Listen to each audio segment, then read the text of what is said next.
Welcome to question hour. Vande Mataram భారత స్వతంత్ర పోరాటంలో కోట్లాది మందికి స్ఫూర్తినిచ్చిన గీతం ఇది. బ్రిటిష్ పాలనకు వ్యతిరేకంగా పోరాడిన సమరయోధుల నినాదం ఇది. స్వాతంత్ర భారతదేశంలో జాతీయ గేయంగా ప్రత్యేక గౌరవం పొందిన పాట. కానీ ఇప్పుడు అదే వందే మాతరం మరోసారి రాజకీయ రచ్చకు ఎందుకు కేంద్రంగా మారింది? రెడ్ ఫోర్ట్ వేదికగా జరిగిన స్వాతంత్ర దినోత్సవ వేడుకల్లో వందే మాతరం ఆలాపనకు ప్రత్యేక ప్రాధాన్యం లభించింది కూడా. దీంతో ఈ గీతం చరిత్ర, దాని ప్రాధాన్యం, పూర్తి గీత ఆలాపనపై మరోసారి దేశవ్యాప్తంగా చర్చ అయితే సాగుతోంది. ఇదే సమయంలో కాంగ్రెస్ కూడా నిన్న నిర్వహించిన స్వాతంత్ర దినోత్సవ వేడుకల్లో వందే మాతర ఆలాపనపై అటు భారతీయ జనతా పార్టీ నేతలు విమర్శలు చేయడం ఇప్పుడు దేశవ్యాప్తంగా రాజకీయ దుమారాన్ని రేపుతోంది. పూర్తి గీతాన్ని ఆలపిస్తుంటే సోనియా, మల్లికార్జున ఖర్గే ఆపాలన్నట్లు సైగలు చేశారనేది భారతీయ జనతా పార్టీ చెప్తున్నమాట. ఈ క్రమంలోనే భారతీయ జనతా పార్టీ నేత ఆర్పీ సింగ్ వందే మాతరంపై సోనియా గాంధీకి ఎందుకింత వ్యతిరేకత, ఎందుకు ఆ విధంగా ప్రవర్తించారంటూ తీవ్ర విమర్శలు గుప్పించారు. కాంగ్రెస్ మాత్రం భారతీయ జనతా పార్టీ ఆరోపణలను తీవ్రంగా ఖండిస్తోంది. వందే మాతరం పూర్తిగా ఆలపించామని జైరాం రమేష్, ఆ పార్టీ సీనియర్ నేత అయితే స్పష్టం చేశారు. ఖర్గే ఎక్కువసేపు నిలబడలేరు కాబట్టి ఆయన కోసం కుర్చీ అడిగామని వివరణ ఇచ్చే ప్రయత్నం చేశారు. సోనియా ఆ విధంగా సైగలు చేశారు, కుర్చీ తీసుకురండి అని చెప్పే ఉద్దేశమే తప్ప ఎక్కడ వందే మాతరాన్ని ఆపాలని కాదు అనేది కాంగ్రెస్ నుంచి జైరాం రమేష్ చెప్తున్నమాట. ఇక వందే మాతరంలోని కొన్ని చరణాల్లో హిందూ దేవతల ప్రస్తావన ఉండటంతో ముస్లిం నాయకుల నుంచి అభ్యంతరాలు వ్యక్తమయ్యాయి. 1937లో కాంగ్రెస్ వర్కింగ్ కమిటీ జాతీయ కార్యక్రమాల్లో మొదటి 2 చరణాలను మాత్రమే ఉపయోగించాలని నిర్ణయించారు. ఆ చారిత్రక నిర్ణయాన్ని ఇప్పటికీ పాటించాలా, లేక కాలం మారింది కాబట్టి పూర్తి వందే మాతరాన్ని ఆలపించాలా? జాతీయ గేయానికి గౌరవం ఇవ్వడం అంటే పూర్తి గీతం తప్పనిసరిగా పాడటమేనా, లేక చారిత్రకంగా నిర్ణయించిన మొదటి 2 చరణాలకే పరిమితం కావచ్చా? జాతీయ గేయాలు, జాతీయ చిహ్నాలను రాజకీయ విమర్శలకు, అందులోనూ 80వ దశకంలో నడుస్తున్నాం, 80 సంవత్సరాలు స్వతంత్ర భారతావనిలో ఇప్పుడు వీటి గురించి మరలా చర్చ రావటం అనేది ఎవరు కూడా హర్షించరు. ఆ గీతాలకు సంబంధించి పెద్ద ఎత్తున చర్చ సాగుతోంది. రాజకీయ విమర్శలు ఆ గీతాల చుట్టూ అలుముకోవటాన్ని మాత్రం దేశ ప్రజలు, సమాజంలోని మేధావులు మాత్రం ఖండిస్తున్నారు. వందే మాతరం शुरू करेंगे. वंदे मातरम, वंदे मातरम, सुजलाम सुफलाम मलयज शीतलाम शस्य श्यामलाम मातरम वंदे मातरम. शुभ्रज्योत्स्ना पुलकितयामिनी फुल्लकुसुमित द्रुमदलशोभिनी सुहासिनी सुमधुरभाषिणी सुखदां वरदां मातरं वन्दे मातरम्. तुमि विद्या तुमि धर्मा तुमि हृदि तुमि मर्मा त्वं हि प्राणा शरीरे बाहुते तुमि मा शक्ति हृदये तुमि मा भक्ति. तुम्हारे प्रतिमा गढ़ी मंदिरे मंदिरे वंदे मातरम. त्वं हि दुर्गा दश प्रहरण धारिणी कमला कमल दल विहारिणी. देखिए, वंदे मातरम को लेकर अक्टूबर 1937 में कोलकाता में 28 अक्टूबर 1937 को कांग्रेस कार्य समिति की बैठक हुई. गांधी जी मौजूद थे, नेताजी सुभाष चंद्र बोस थे, सरदार पटेल थे, मौलाना अब्दुल कलाम थे, आजाद थे, जवाहरलाल नेहरू थे, गोविंद वल्लभ पंत जी थे, राजगोपालाचारी जी थे. और उन्होंने निर्णय किया कि गुरुदेव रविंद्रनाथ टैगोर के सलाह पर वंदे मातरम कांग्रेस अधिवेशनों में गाया जाएगा. पहले कुछ पंक्तियां ली जाएंगी और वही गाना गाया जाएगा. ये कांग्रेस वर्किंग कमेटी की बैठक हुई अक्टूबर 1937 में. रविंद्रनाथ टैगोर ने सलाह दी पंडित जवाहरलाल नेहरू को और नेताजी सुभाष चंद्र बोस जी को कि पहले पंक्तियों का इस्तेमाल कीजिए, और तब से हर एक कांग्रेस अधिवेशन में वही पंक्तियां लोग गा रहे हैं। हमारा सेवा दल गाता है, हमारे कार्यकर्ताएं गाते हैं, इसमें कोई वाद विवाद का नहीं।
రైట్, ఇక రెడ్ ఫోర్ట్ లో తొలిసారిగా వందే మాతర ఆలాపన జరిగింది. అటు కాంగ్రెస్ పార్టీ కూడా కాంగ్రెస్ పార్టీ ఆధ్వర్యంలో స్వతంత్ర దినోత్సవ వేడుకలను నిర్వహించింది. అక్కడ కూడా వందే మాతర గీతాన్ని ఆలపించారు. ఆ గీతం ఆలపించిన తర్వాత మధ్యలో సోనియా సైగలు చేయటం, ఆ గీతాన్ని ఆపమనటానికి సంకేతం అంటూ భారతీయ జనతా పార్టీ చెప్తుంటే, లేదు ఖర్గే చాలాసేపు నిల్చోలేరు కాబట్టి తనకు ఒక కుర్చీ తెప్పించే ప్రయత్నం సోనియా చేశారు, అంతేగాని వందే మాతరాన్ని ఆపమని సోనియా చెప్పలేదు అనేది కాంగ్రెస్ నుంచి జయరాం రమేష్ చెప్తున్నమాట. కానీ ఈ అంశం ఇప్పుడు రాజకీయ దుమారాన్ని రేపుతుంది. రాజకీయ పార్టీల్లో పెద్ద ఎత్తున చర్చనీయాంశం అవుతుంది. మొదటి నుంచి కాంగ్రెస్ పార్టీ ఇటువంటి విషయాల్లో కొంత వ్యతిరేకత ప్రదర్శిస్తోందని భారతీయ జనతా పార్టీ నేతలు అంటున్నారు. సో అటువంటిదేమీ లేదు. ప్రతి దాంట్లోనూ రాజకీయం చేయటం భారతీయ జనతా పార్టీకి అలవాటైపోయింది. ప్రతి అంశంలోనూ కాంగ్రెస్ను కార్నర్ చేస్తూ ఉన్నారు. మాకు దేశభక్తి ఉంది, అసలు దేశానికి నిజమైన సేవ చేసింది మేము, స్వాతంత్రానికి పోరాడింది మేము, ఆ రోజున వీళ్ళందరూ ఎక్కడున్నారో, కానీ ఈరోజు దేశభక్తి అంటే తామే అని చెప్పుకునేలా వారు మాట్లాడుతున్నారు, వారు ఆ విధంగా ప్రవర్తిస్తున్నారనేది కాంగ్రెస్ పార్టీ నుంచి వినిపిస్తున్న వాదన. మాట్లాడదాం ఈ అంశం గురించి. మనతో మాట్లాడేందుకు ప్రభాగౌడ్ గారు భారతీయ జనతా పార్టీ నుంచి మనకు అందుబాటులో ఉన్నారు. మేడం నమస్తే. అన్మ్యూట్ చేయండి మేడం, ప్లీజ్ అన్మ్యూట్.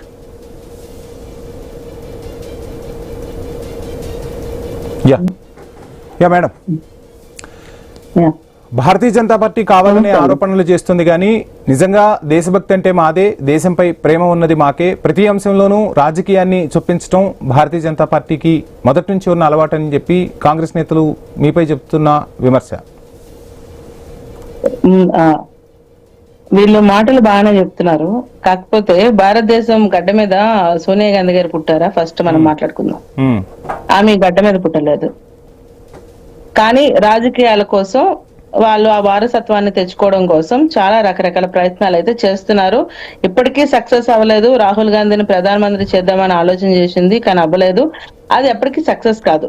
సరే, నిజంగా దేశభక్తి వీళ్ళకి నిజంగా ఉంటే నేను ఒకటి సూటి ప్రశ్న అడుగుతాను కాంగ్రెస్ పార్టీకి. మొన్న అసెంబ్లీలో ఎంఐఎం పార్టీ ప్రజాప్రతినిధి వందే మాత్రం గేమ్ పాడుతున్నప్పుడు మధ్యలో వెళ్ళిపోతుంటే వీళ్ళు కాంగ్రెస్ పార్టీ వాళ్ళు ఏమైనా పనిష్మెంట్ ఇచ్చారా? మరి అంటే వీళ్ళకి దేశభక్తి ఉన్నట్ట లేనట్ట మరి మీరే చెప్పండి. సరే, ఈ రోజు వీళ్ళు ఇట్లా చేశారు అంటే వాళ్ళు అంటే అసెంబ్లీలో కూడా వీళ్ళు వందే మాత్రం గేయానికి ఒక మర్యాద అంటూ లేదు. ఎంతో మంది అమర వీరులు మనకి ఈ రోజున వాళ్ళు త్యాగాలు చేస్తే ఈ రోజు మనం వందే మాత్రం గేయాన్ని పాడుకుంటూ ప్రశాంతంగా బతుకుతున్నాం, ఒక జీవనాన్ని వెల్లదీస్తున్నాం. ఆ గుర్తు అనేది వీళ్ళకి గుర్తుందా? కానీ లేదు. వీళ్ళకి ఏనాడు కూడా దేశభక్తి అనేది వీళ్ళకి ఎక్కడుందండి? ఎందుకు నిన్న మేము ఇక్కడ తిరంగ ర్యాలీ అని చెప్పి మేము 1 వీక్ నుంచి హర్ ఘర్ తిరంగా అని చెప్పి ప్రతి ఇంటి మీద జెండా ఉండాలని నినాదంతా మేముంటే మరి కాంగ్రెస్ ప్రభుత్వంలో ఉన్న వాళ్ళు ఏం చేశారు? అసలు అది ఇదే పట్టించుకోలేదు. హర్ఘర్ తిరంగా కాదు కదా, అసలు ఏదే చేయలేదు. వాళ్ళు వచ్చారు, ఏదో ఫ్లాగ్ హౌస్ చేసుకున్నారు, వెళ్ళిపోయారు. ఏదో పార్టీకి వచ్చి వెళ్ళిపోతారు చూడండి, అట్లా తప్ప గానీ అమరవీరులకి ఇవ్వాల్సిన మర్యాద వీళ్ళు ఏమైనా ఇచ్చారా? ఇవ్వలేదు. వీళ్ళు ఎప్పుడే చెప్పండి. వందే మాత్రం గేయానికి సంబంధించి మొదటి నుంచి కూడా ఎప్పుడైతే బిల్లు పాస్ అయిందో ఆ బిల్లుకు మేము మద్దతు తెలిపాం. మద్దతు తెలిపినప్పుడు మాట్లాడటానికి లేదంటే వందే మాత్రం గురించి అక్కడ ఆలపిస్తున్న సమయంలో అభ్యంతరం చెప్పడానికి మాకెందుకు ఆ అవకాశం ఉంటుంది. సో బిల్లు ఆమోదం పొందింది, మేము కూడా ఆలపించే ప్రయత్నమే చేశాం. అక్కడ ఖర్గేకి ఒక కుర్చీ తీసుకురా అని చెప్పిన సంజ్ఞను సైగను తప్పుదోవ పట్టించే ప్రయత్నం చేస్తున్నారు. దేశ ప్రజలకు ఒక సందేశాన్ని పంపే ప్రయత్నం చేస్తుంది భారతీయ జనతా పార్టీ అనేది కాంగ్రెస్ వినిపిస్తున్న మాట. వందే మాత్రం గేయం ఎంతసేపు ఉంటుందండి? Not even 10 minutes. 10 నిమిషాలు కూడా ఆయన నించోలేడా? హ్యాండిక్యాప్డ్ పర్సన్సే నించుకొని చేయాలి అని ఆలోచన చేస్తున్న పరిస్థితి ప్రజెంట్. అలాంటిది ఒక 10 నిమిషాలు ఆయన నించోలేని పరిస్థితిలో ఉన్నాడా? అంటే వీళ్ళు మర్యాద లేదండి. ఫస్ట్ ఆఫ్ ఆల్ ఏంటంటే వందే మాత్రం గేయానికంటూ వీళ్ళు అసెంబ్లీ నుంచే మర్యాద ఇవ్వలేదు అనుకోండి, ఎవరు ఎట్లా బిహేవ్ చేసినా మధ్యలో వెళ్ళిపోతున్నా కూడా వందే మాత్రం జరుగుతున్నప్పుడు వీళ్ళెవ్వరు కూడా ఒక ఫరక్ అనేది లేదు. ఇంకా అలాంటప్పుడు వీళ్ళకేముంటుందండి? ఇప్పుడు ఖర్గే గారు ఉన్నారు, మరి ఆయన 10 నిమిషాల నుంచోలేడా? నిజంగా చెప్పండి, ఆయన ఏమైనా హ్యాండిక్యాప్డా? అంత అస్వస్థత గురైన మనిషి? పేషెంట్ అయితే కాదు కదా, మంచిగానే నించున్నాడు కదా, బాగానే మాట్లాడుతున్నాడు కదా, అందరి మీద కౌంటర్లు అయితే బాగానే ఇస్తాడు కదా. మరి అలాంటి మనిషిని ఎటువంటి అస్వస్థత లేనప్పుడు నించోడానికి ఏమైంది? ఒక 10 నిమిషాలు, ఆ 10 నిమిషాలు ఒక 10 minutes ప్రోగ్రామ్ అండి. 10 minutes, ఆ 10 minutes కి ఈ మధ్యలో 2-3 minutes ఆల్మోస్ట్ వేస్ట్ చేశారు. అంత అవసరం ఉందా? అంత అవసరం అయితే లేదు నాకు తెలిసినంత వరకు. నిజంగా నించోలేని పరిస్థితి ఉన్నప్పుడు వాళ్ళు ఏం చేయాలి? ముందుగానే ఏర్పాట్లు చేసుకోవాలి. కుర్చీలు తెప్పించుకొని ముందుగా పెట్టుకోలేరా? ఏంటి వీళ్ళు ఇవన్నీ కూడా సాగులు చెప్పడం తప్ప గానీ ఏ గేమ్ అయితే మనకేంటి, అది వందే మాత్రం అయితే మనకేంటి, లేకపోతే జనగణమన అయితే మనకేంటి, ఏదైనా ఒకటే, మనకు పెద్ద ఫరాకే లేదు అన్న ఆలోచనలో వీళ్ళు ఉన్నారు. కానీ ఒక మర్యాద అనేది లేదు. వీళ్ళు దేశభక్తుల, వీళ్ళు అమరవీరులు. అసలు అమరవీరులు వీళ్ళు చెప్పండి. అసలు నిజంగానే వీళ్ళ కుటుంబంలో త్యాగానికి చెందిన వాళ్ళు ఎవరైనా దేశం కోసం కాంగ్రెస్ ఏం చేయలేదంటారా? దేశం కోసం కాంగ్రెస్ ఏం చేయలేదంటారా? అది కాదండి, కష్టపడిందంతా వేరే వాళ్ళు. కష్టపడిందంతా ఎవరు కష్టపడ్డారు చెప్పండి? కష్టపడిందంతా కూడా వేరే నాయకులు. ఫైనల్ గా ప్రధానమంత్రి సీట్లో కూర్చుంది ఎవరు? నెహ్రూ గారు. అదంతా రాజకీయం జరిగిందో సోషల్ మీడియాలో అందరికీ చూస్తున్న వాళ్ళు అందరికీ. ప్రభాగౌడ్ గారు రెడ్ ఫోర్ట్ లో మొదటిసారిగా వందే మాత్రం గేయానికి సంబంధించి పూర్తి ఆలాపన జరిగింది. ఆ అంశం గురించి దేశంలో చర్చ జరగాలి. దేశ ప్రజల్లోకి ఆ గేయాన్ని ఇంకా బలంగా తీసుకువెళ్ళాలి. మన జాతీయ స్ఫూర్తిని, మన దేశ ఐక్యతను చాటి చెప్పాల్సిన వేళ. ఓవైపు స్వాతంత్ర దినోత్సవ వేడుకలు ఘనంగా జరుపుకుంటున్నాం. ఆ ఫలాల గురించి ఆనాటి నాయకుల స్ఫూర్తిని ప్రజలకు యువతకు చేరవేయాల్సిన వేళ వివాదాల చుట్టూనే మాట్లాడుకోవాల్సి వస్తుంది, వివాదమే అవుతుంది, ఇక్కడ రాజకీయమే కనిపిస్తోంది. ప్రజలు దీన్ని హర్షిస్తారంటారా? ప్రజలు అర్థం చేసి ఇప్పటికైనా ఎవరికి దేశభక్తి ఉంది, దేశానికి ఎవరు విలువిస్తున్నారు అనేది ఇప్పటికైనా ప్రజలు తెలుసుకుంటారని మేము ఆలోచిస్తున్నామండి. ఎందుకంటే ఈ రోజు ఈ బిల్ ఎందుకు పాస్ చేశారు అంటే ప్రతి ఒక్క యువతనే కాదు, చిన్న పిల్లోడి దగ్గర నుంచి చిన్న వయసు దగ్గర నుంచి ప్రతి ఒక్కరి మనసులో కూడా దేశభక్తి విత్తనం నాటాలి అన్న ఒక ఆలోచనతో మనం ఈ రోజున బిల్ అనేది పాస్ చేయించుకోవడం జరిగింది. అంటే ఇప్పుడు ఈ రోజున చాలా మంది జెండా ఎగరేస్తున్నారు. జెండా ఆగస్ట్ 15 కి ఎగరేయాలా లేకపోతే మళ్ళా 25th కి 26th కి ఏం చేయాలా అన్నది చాలా మందికి తెలియని పరిస్థితి ఈ రోజు మనం చూస్తున్నాం. అంటే జెండా ఇప్పుడు మనం రీసెంట్ గా కవితను కూడా చూసాం కదా, ఆ జెండా వందనం ఫ్లాగ్ హోస్టింగ్ డే ఒకలా చేస్తారు, 26th ఒకలా చేస్తున్నారు. అంటే దేనికి ఎట్లా చేయాలనేది కూడా తెలియని మనుషులు ఇప్పట్లో చాలా మంది ఉన్నారు. అంతేకాకుండా ఈ ఫ్లాగ్ ఎస్పెషల్ గా మన జెండా 3 రంగులకి ప్రధానమైన ఉద్దేశం ఎవరికైనా తెలిసే కాంగ్రెస్ పార్టీలో అది నేను చెప్తున్నా. ఎందుకంటే మనకంటే ఇప్పుడు సాఫ్రాన్ కలర్ అంటే ఏంటి, ఒక స్ట్రెంగ్త్, ఒక కరేజ్, దాని అర్థం it represents strength and courage. ఇంకా వైట్, ఇంకా మిడిల్ లో ఉన్న వైట్ ఏంటి, ట్రూత్ అండ్ పీస్ అనే దాని అర్థం. ఇంకా truth and peace stands for truth అంటే నిజం and peace. Next and final colour is మనకి గ్రీన్ ఏంటి, it's fertility and growth of the land. ఈ 3 అన్నది ఎంతమందికి తెలిసి మనం చెప్పండి. మీ డిబేట్స్ లో మనం మాట్లాడే వాళ్ళు చాలా మంది మాట్లాడతారు, అసలు ఆ కలర్ కి, ఆ జెండాకున్న 3 కలర్లకి ఎంతమంది తెలుసు. మనం అది మన దేశంలో ప్రతి ఒక్కరం కూడా అవన్నీ పాటించాలి అని. అందుకోసమే భారతీయ జనతా పార్టీ హర్ ఘర్ తిరంగా కార్యక్రమాన్ని చేపట్టిందా? మరి అంతే కదా. ఇప్పుడు ప్రతి ఒక్కరు ఏంటండి, మనలో ఉన్న ధైర్యాన్ని మేలుకొల్పుకోవాలి, మనలో ఉన్న నిజాయితీని మేలుకొల్పాలి, మనలో ఉన్న ధైర్యం కాదు, కరేజే కాదు, మన ల్యాండ్, మన గ్రోత్ మనం కాపాడుకోవాలి, మనం పెంచుకోవాలి. రాను మన దేశ అభివృద్ధిని మిగతా దేశాలకు ముందు ఇంకా పెంచుకోవాలి. ఆర్థిక వ్యవస్థ విమర్శలు చేశారు. సరే, ఈరోజు సామాన్యుల నుంచి వినిపిస్తున్న ప్రశ్న ఏంటి అంటే, చట్టం చేశారు, ఆ చట్టం చేసినప్పుడు ఎవరైనా సరే, సోనియా గాంధీ అవ్వచ్చు, సామాన్య పౌరులు అవ్వచ్చు, ఎవరైనా సరే ఆ చట్టంలోని నిబంధనలకు విరుద్ధంగా ప్రవర్తిస్తే చర్యలు తీసుకోవాలి చట్ట పరిధిలో. ఆ చట్ట పరిధిలో చర్యలు తీసుకునేందుకు భారతీయ జనతా పార్టీ సిద్ధమవుతుందా? సోనియాకు నోటీసులు పంపే ప్రయత్నం చేయబోతున్నారా? వివరణ అడిగే ప్రయత్నం చేయబోతున్నారా ఈ అంశానికి సంబంధించి? ఖచ్చితంగా అండి, మేము దానికంటే ఒక కమిటీని వేసి దానికంటే ఖచ్చితంగా మనం వేస్తాం కదా. అందులో ఎవరైనా ఒకటే. ఇప్పుడు దేశభక్తి ముందు వీళ్ళందరూ ఎవరండి? వీళ్ళందరూ పుట్టిన తర్వాత ఏం పుట్టలేదు. అసలు దేశభక్తికి ఎంతో మంది ఆ అమరవీరుల త్యాగానికి ఈ రోజు మనం ఇవన్నీ వాళ్ళ మర్యాద కోసం మనం కాపాడుకుంటున్నాం ఇవన్నీ కూడా. అలాంటిది ఎవరు పడితే వాళ్ళు అవమానిస్తే, ఈ రోజు సోనియా గాంధీ కుటుంబం అవమానించిందండి, నెక్స్ట్ రేపొద్దున వేరే వాళ్ళు అవమానిస్తారు, తర్వాత సామాన్యులు అవమానిస్తారు. అంటే ఇప్పుడు ఏమైపోతుందంటే ఒక ట్రెండ్, మళ్ళీ ఇదో ట్రెండ్ చేస్తారు. అంటే దేశభక్తి నడుస్తూనే ఉంటది, గేమ్ జరుగుతూనే ఉంటది, మన పనులు మనం తాగొచ్చు, దాహం వేసిన వాళ్ళు వాటర్ తాగొచ్చు, ఆకలి వేసిన వాళ్ళు అన్నం తినొచ్చు, కావాలనుకున్న వాళ్ళు కూర్చోవచ్చు, లేకపోతే పడుకోవచ్చు, ఏదైనా చేయొచ్చు అని చెప్పి ఆలోచన చేస్తారు ఇంకా. సో కాబట్టి ఖచ్చితంగా ఏదైతే వీళ్ళు చేసిన తప్పుకి మేము నోటీసులు అనేది పంపిస్తాము. దీనికంటూ ఒక కమిటీ వేసి దీనికి ఏ విధంగా పనిష్మెంట్ చేయాలి అనేది మేము క్లియర్ గా చేసే పరిస్థితి ఉంటుంది. అందులో మాకు ఎటువంటి అనుమానం లేదు. ఎందుకంటే ప్రతి ఒక్కరికి ఒకటే న్యాయం ఉంటదండి.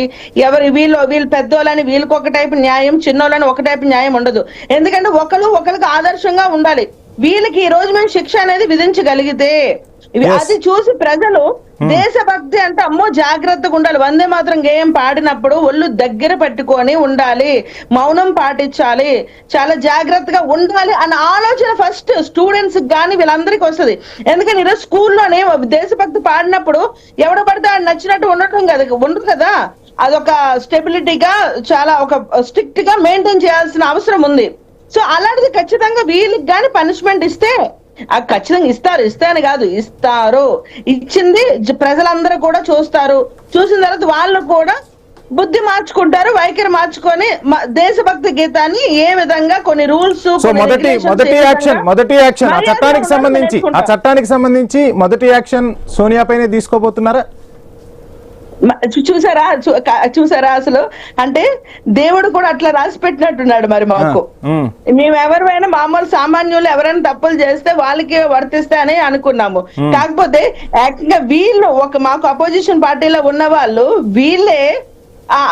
వీళ్ళంతా తప్పు చేస్తే వీళ్ళు ఇంకా ప్రజలకి ఏం న్యాయం చేస్తారండి? ప్రజలకు వీళ్ళు ఏం చెప్తారండి? అసలు నాకు అర్థం కాదు. ఇప్పుడు ఈయన ఏదో ప్రధానమంత్రి అయిపోదాం అనుకుంటున్నాడు రాహుల్ గాంధీ, ఈమెమో చేసేద్దాం అనుకుంటుంది. వీళ్ళకి దేశభక్తికి రూల్స్ ఎలా పాటించాలో తెలీదు, గేయానికి ఎట్లా ఉండాలో తెలీదు. వీళ్ళు ప్రజల్ని ఏం పాలించాలని వచ్చేస్తున్నారండి చెప్పండి ఒకసారి అసలు. సో దేశానికి స్వాతంత్రం తెచ్చిందే మా కుటుంబం. ఈ రోజు ఈ ఫలాలు అనుభవిస్తున్నామంటే ఎన్నో త్యాగాలు చేశాం. అందులోనూ ఇందిరాగాంధీ మరణం, రాజీవ్ మరణం ఇవన్నీ కూడా గుర్తు చేస్తూ ఉంటారుగా వాళ్ళు. దేశానికి మేము చాలా చేసాం, ఇప్పుడున్న భారతీయ జనతా పార్టీ నేతలే ఏం చేయలేదనేది కూడా వాళ్ళు చెప్తున్నారుగా. మేము చేశామా వాళ్ళు చేశామా చరిత్ర చూసుకుంటే మాకు అన్ని తెలుస్తాయండి. చరిత్ర కూడా మనం చూసుకోవాలి. మేము మా పార్టీలో ఉన్న నాయకులు, పెద్ద పెద్ద నాయకులు వీళ్ళందరూ కూడా జైల్లోని వెళ్ళి ఎలా మగ్గిపోయారో తెలుసు. వీళ్ళ ఫలాలు అందుకున్నది ఎవరంటే వీళ్ళు అందుకున్నారు. కష్టం మాది, ఫలాలు కాంగ్రెస్ పార్టీ అన్నట్టుంది తప్ప అంతకుమించి ఏమీ లేదండి. వాళ్ళు మాట్లాడే మాటలన్నీ కూడా బూటకాలు. ఇప్పుడు నేను మీకు చెప్పనవసరం, ఐ న్యూస్ వరకు నేను మీకు చెప్పనవసరం. సోషల్ మీడియాలో చరిత్ర మనం చూసుకుంటే కాంగ్రెస్ కి దేశ స్వాతంత్రోద్యమానికి అసలు సంబంధమే లేదని చెప్పబోతున్నారా? సంబంధం లేదని చెప్పడం కాదు, ఆ సమయంలో సుభాష్ చంద్రబోస్ గారు చేసిన పని వీళ్ళు చేయలేదు, భగత్ సింగ్ గారు చేసిన పని వీళ్ళు చేయలేదు, సర్దార్ వల్లభాయ్ పటేల్ గారు చేసిన పని వీళ్ళు చేయలేదు. వీళ్ళు ఏం చేశారు? అంతా ఫామ్ అయిన తర్వాత లాస్ట్ లో వచ్చి కుర్చీలో కూర్చున్నారు అంతే తప్ప కానీ వీళ్ళు మన స్వాతంత్రం కోసం వీళ్ళేం మగ్గిపోలేదు, వీళ్ళేం హింస పడలేదు. వీళ్ళు జైల్లో ఏమీ లేరంతా. జైల్లో ఉన్న వాళ్ళ ఫెసిలిటీస్ అన్ని అందుకున్నా అన్న విషయం మనందరికీ తెలుసు. జైల్లో వాళ్ళు ఉన్న ఆ ఫెసిలిటీస్ అన్ని అందుకున్నారు. సో కాబట్టి భారతీయ జనతా పార్టీ కష్టపడినట్టుగా వీళ్ళు ఎప్పుడు కూడా కష్టపడలేదు. వీళ్ళు అప్పటి ఫైనల్ గా ఏం చెప్పబోతున్నారు దేశ ప్రజలకు, కాంగ్రెస్ నేతలకు ఈ అంశం గురించి ఏం చెప్పబోతున్నారు? ఎటువంటి క్లారిటీ? ఎప్పటికైనా ప్రజలు కళ్ళు తెరిచి యావత్ భారతదేశం అంతా కూడా కాంగ్రెస్ పార్టీ ఏం చేస్తుందో దయచేసి చూడాలి అని చెప్తున్నా నేను. చూస్తే వాళ్ళకి దేశభక్తి మీద నిజమైన ప్రేమ ఉందా, గేమ్ మీద నిజమైన ప్రేమ ఉందా లేదో దయచేసి వాళ్ళు చూసి తెలుసుకొని వాళ్ళే ఆటోమేటిక్ గా నిర్ణయం తీసుకుంటారండి. దేశభక్తికి వీళ్ళు గేయానికి విలువ ఇవ్వలేని మనుషులు వీళ్ళు నిజంగా ఓటేసే ప్రజలకు విలువనిస్తారా చెప్పండి? రైట్, చూద్దాం ఏం జరగబోతుంది చూద్దాం. థ్యాంక్ యూ ప్రభా గౌడ్ గారు. సో వందే మాతర గేయానికి సంబంధించి దేశవ్యాప్తంగా సుహృద్భావ వాతావరణంలో స్వాతంత్ర ఫలాలు సాధించుకున్న సమయంలో, పూర్తి గేయాన్ని ఆలపిస్తున్న సమయంలో ఆ అంశాల చుట్టూ జరగాల్సిన చర్చ మరలా ఒక రాజకీయ రచ్చకు, చర్చకు దారితీసింది. ఖచ్చితంగా సోనియాపై యాక్షన్ తీసుకోబోతున్నామంటోంది భారతీయ జనతా పార్టీ. చూద్దాం ఏం జరగబోతుంది ఏంటి అనేది. దీవాల్టి క్వశ్చన్ అవర్. స్టేట్